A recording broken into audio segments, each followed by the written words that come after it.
What is anorexia? To be completely honest with you, before starting preparation for this speech, I didn't know a ton about anorexia. I could have maybe given you a small or vague description or definition that may have included anorexia, an eating disorder that causes an extreme fear of losing weight. Period. End of discussion. That's not where this speech ends. The National Institute of Mental Health states it like this: anorexia is a condition where people avoid food, severely restrict food, or eat very small quantities of only certain foods. A lot better definition. So, how can you find or spot someone who may be struggling with anorexia? Let's first look at the physical symptoms. So, people who are struggling with anorexia, the most common physical symptom is a very thin appearance or weight loss. Quick disclaimer, just because you may have a thinner physique does not entirely mean you're struggling with anorexia. Just wanted to make that clear. But what does a thin appearance look like? So when people wear baggier clothing, you can see their ribs through their clothing. Their arms are just super thin, no muscle, no fat. They just kind of look like a twig. Okay, next physical symptom is dry or yellowish skin. So instead of having a natural, nice, healthy tan or fairer skin, they're just dry and yellow. Next physical symptom includes like fine hair or brittle nails.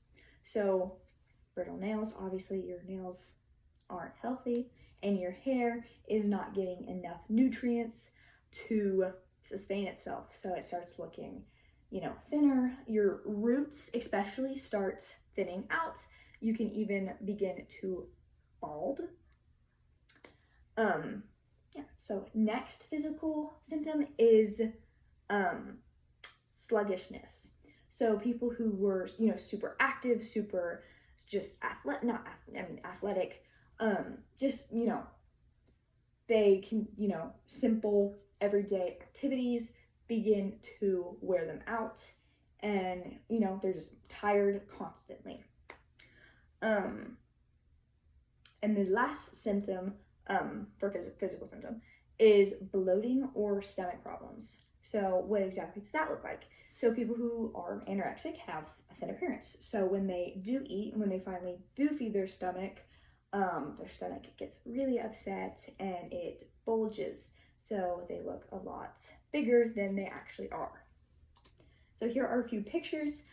This is just a little cartoon that describes just the fatigue that people face with anorexia and stomach problems, the yellowish skin, it's quite interesting, and brittle nails. So the mental symptoms of anorexia.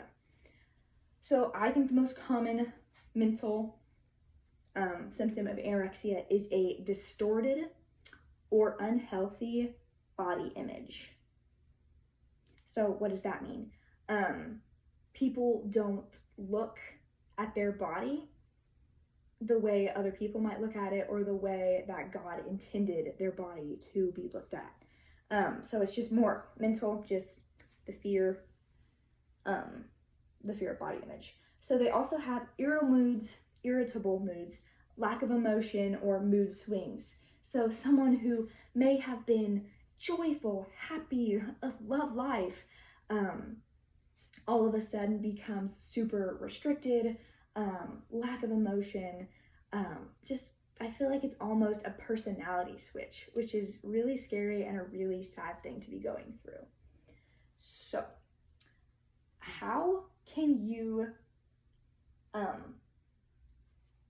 we know how a person gets anorexia? Quite exactly.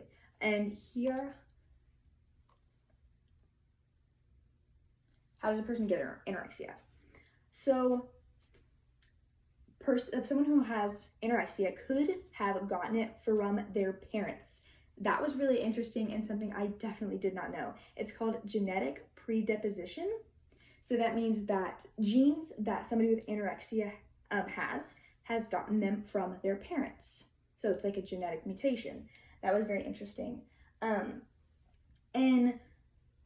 the pressure that the world puts on you to fit a certain beauty standard or size standard, that can really add up and put a weight on you.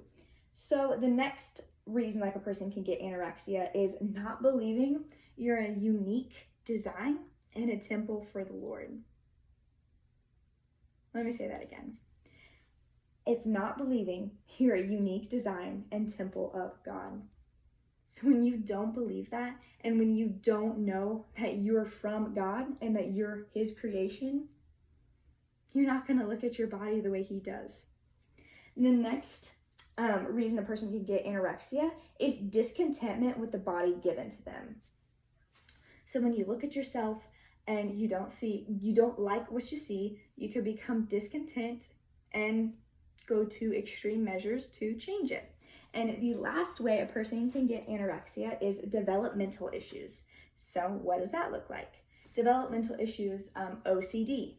When you have OCD, you can become obsessive with your weight, become a perfectionist, and if my body isn't perfect, it needs to be changed. That is what a developmental issue could look like. So, effects of anorexia. Anorexia affects the entire body. So it's obviously severe weight loss until the point where it's unhealthy, where your body cannot function. So heart and kidney complications. Your heart and kidney are two major organs that your body needs to survive. Electrolyte imbalances. So what are electrolytes? They're minerals needed in your body to function and perform properly in everyday life. And anemia. What does that mean? It means your red blood cells do not have enough oxygen in the red blood cells. So it means your blood's messed up. And a scary effect of anorexia, if not caught quickly, can be death. If someone continues to not feed their body and continues to go down the road of anorexia, can lead in death and starvation. So, and here is a diagram that shows the complete effects of anorexia. So how can you get help if you are struggling with anorexia? Seeking medical attention, going to a doctor, or seeking counseling. Reaching out, taking that step of saying, I'm not okay. My mind is messed up, and I'm not seeing my body as the way that God sees it. Okay, so eating disorders are a scary thing. They affect the entire body. They're scary, and they can cause a real change in someone. So if I could leave you with any advice of trying to help somebody with anorexia, I would say be kind and be an encouragement. Never look at someone for just their body, but look at them for who God created them to be and the gift that God has given them. So avoid saying things like, just avoid comments on weight and things like that. So yeah, thank you. That was really